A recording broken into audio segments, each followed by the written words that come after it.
Welcome to the Fabric Podcast, where we explore company culture and how it scales as a company grows.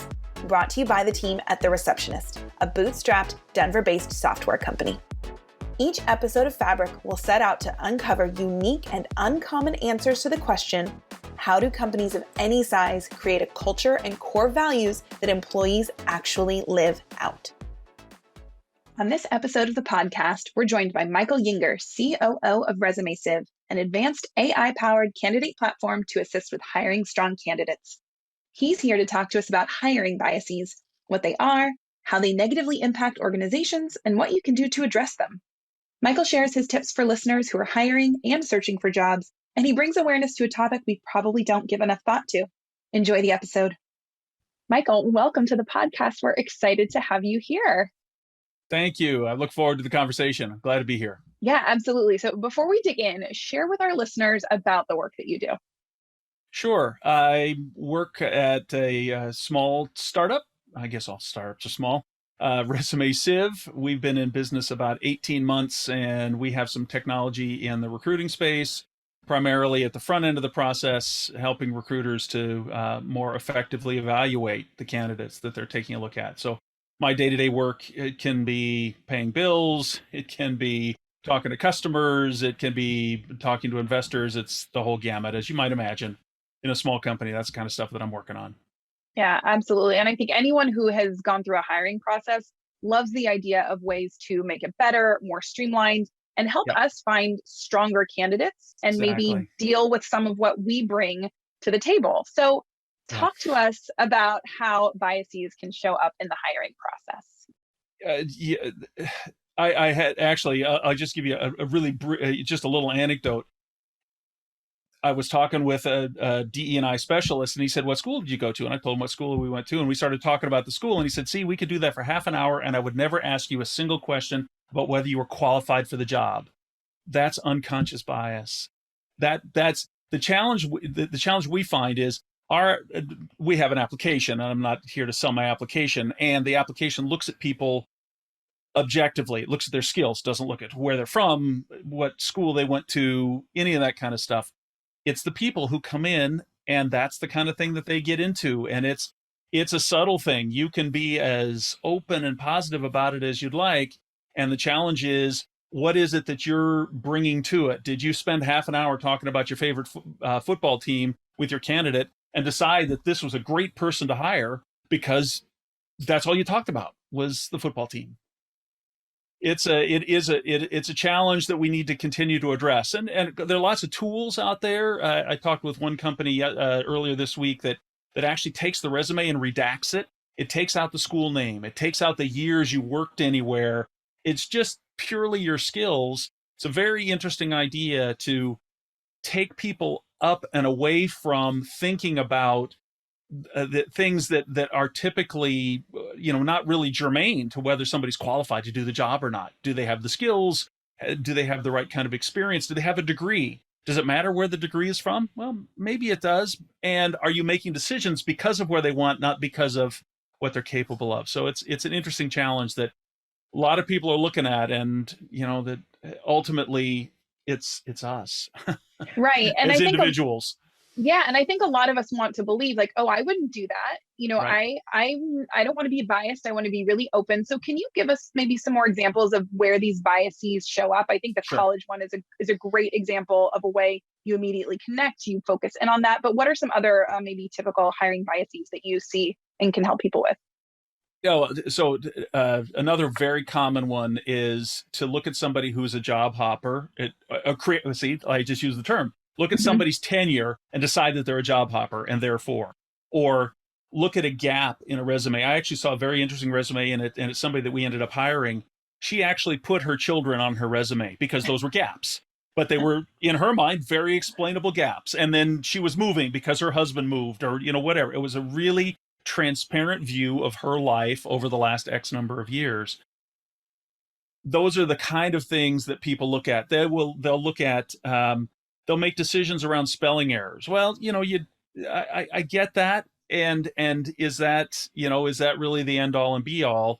Very common. They'll look at addresses and say, well, don't want somebody living from this neighborhood, or they they live too far away, sort of discounting them. And then unfortunately, of course, there's name sort of recognition that people will engage in. A really tricky one is, they don't have my industry experience. Well, maybe that's a valid, that's not necessarily a bias. If you're looking to hire in a particular industry, you really need people who understand your industry for them to be successful. Maybe you already know that. Otherwise, do they have the skills? One area that's really interesting. There's a study done recently by Harvard and Accenture that looked at people who were being excluded by the technology before they even get to the people, because how we've tuned our technology, these same kind of prejudice biases that I'm talking about, we've built into the technology. The study estimates that there's as many as 26 million people who are eligible for employment, but they're being discounted because they've got gaps in their resume, they've got short tenures, they haven't been in the workplace recently. All these kinds of things. They never even talk to a person because we built that technology into the evaluation process. Yeah. Now, I think we can make some assumptions here, but talk to us about what the long-term effects are of these hiring biases on organizations if we're not addressing them appropriately. Yeah.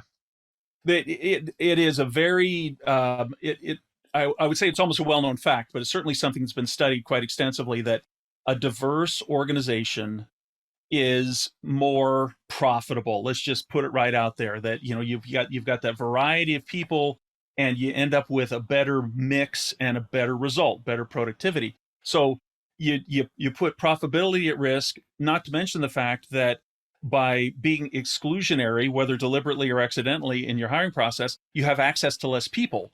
And so it takes you longer to fill the job. Therefore, you're losing the productivity from that particular position. So these are all very measurable economic impacts to the organization if if you're not paying attention to this kind of thing. And now there could be some societal impacts, right? The board of directors could be dictating something.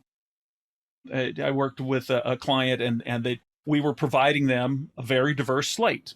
Like more than 50% of the people on the slate qualified as something in the category of diverse. Their hiring was only 20%. And they came back to us and said, well, you're obviously doing something wrong, because, and we said, no, you're getting 50%. Where are the decisions being made about those people? Any kind of technology that solves this problem, there's still somebody's got to be making that decision to get those people through. So there are some very real, both societal and economic impacts of being exclusionary. I guess that's the easiest way to put it. Yeah, absolutely. And again, I think, for people listening, we don't mean to be exclusionary, Exactly. but these are just sort of built-in biases that have developed over time, that have been ingrained in a lot of us who are maybe in that decision-making position. And so we really do have to work hard to deal with and address these biases so that we, as you said, can have a really strong and diverse workforce. So what's the solution that you came up with to help remove human biases in the recruitment process? Well, in the case of our application, and there are other tools that do different things, our approach is that we're looking just at the skills, and we're doing it in a way that there isn't any sort of machine bias, right? There's no, that all we're doing is we're saying what skills are present, how long have they been present, and how recently have they been present. And so everybody who is evaluated on an objective basis on the skills that are recorded in their resume. Now, what you do with that information, that's the challenge, of course. And often this is the best sort of solution you can come up with. Some of the AI tools that are attempting to do this, the challenge is, was there some unconscious bias in terms of the AI? In the case of our tool, there's not anything making any judgment whatsoever. It's either there or it's not. Then it's just, did the person include it in their resume or not? Should they have or not? And then are we evaluating it? So it's an attempt to be objective, and then provide that objective information to the decision maker, and then they can make their choices from there. Yeah. Now, you touched on this. There are a number of tools, and in the space of HR, technology has really, developed to help recruiters. But talk to us about how HR tech has actually failed recruiters in some places. You're kind of touching on this, but let's talk a little bit more about that. Yeah. So there are a couple of interesting what you could consider to be, I think you could consider to be failures. The first is there's just so much of it. And I'm part of that problem. Here I am, with a technology product in the space. So there's a lot of distraction. Which ones are the right ones? How do you evaluate which ones are the right ones? Who's doing the evaluation? So there's a distraction. The second area that I think that has been a letdown is the level of complexity. Some of these tools are very dense. That's the best way to put it. Lots of bells and whistles and switches and whatnot, and so they end up not being used because the recruiter doesn't really understand it. I was talking to a CEO of a company that had a front end tool that was supposed to bring in more candidates, and what the recruiters would get these candidates and say, well, none of these candidates are any good, so I'm just going to ignore the results of this tool, without doing what the step that was intended, which is they should have been telling the tool what they were rejecting and why. So it's just too complex very often, and so the recruiters are faced with just not, because they don't understand the tool, they don't understand how it works. They either use it in a way that it's not intended, or they don't use it at all. That's the real challenge, and so they end up doing more and more by hand. In the case of this one customer I was talking to, the intention of that tool was to simplify some of the sourcing for these recruiters, but the reality is not only were they ignoring these results, but they were then doing their own sourcing off to the side. So they were actually spending more time rather than less time. That's a real failure. From our perspective, it's, are we looking at the experience of the recruiter in the process, and are we doing things to make the recruiter's experience a better one? And that's not often the case. Now, there is some thinking going on in this area, there's no question.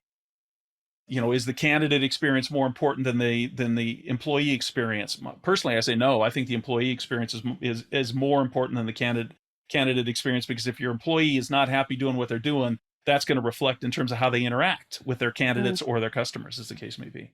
Yeah. Now, as we're talking through all this, and again, people having gone through a hiring process, they know that finding that right person can take time. And as you're sharing, our own biases can negatively impact finding the best person and creating a diverse team. You've touched on this a little bit, but can you talk a little bit more about how people can automate their recruitment process a little bit more, as well as address those biases and to find that strong, diverse workforce? Sure. There are a lot of tools out there to take some of the drudgery out of the recruitment process at different stages in the life cycle. So there are tools, for example, that can go out and find candidates.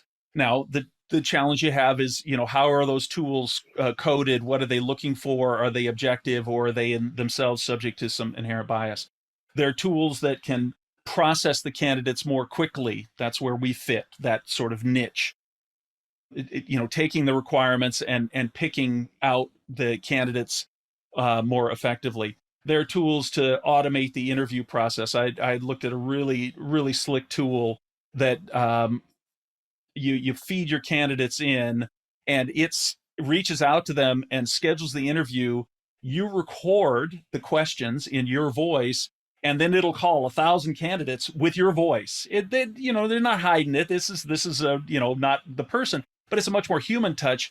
And so meanwhile, 1,000 candidates are getting reviewed with the exact same set of questions that are then presented for review and whatnot. So a lot of these are add-ons, although some of the large applicant tracking vendors in particular are starting to, increase the size of their suite. Of course, the major vendors have done this for a long time by adding all these things in. But these are all intended, if they're used correctly, to make it easier for the recruiter. Automated scheduling, allowing the candidates to reply via text. There are any number of ways that you can up that productivity of the recruiter, at the same time, making their work easier, rather than just saying, well, you got to do more jobs. Yeah, I love that. You've already given a lot of tips, but as we kind of come to a close on this conversation, for any of our listeners who are hiring, any final tips or thoughts that you have for them in that role of bringing on someone new or many new people to the team? A couple things. One is, don't take your employee experience for granted.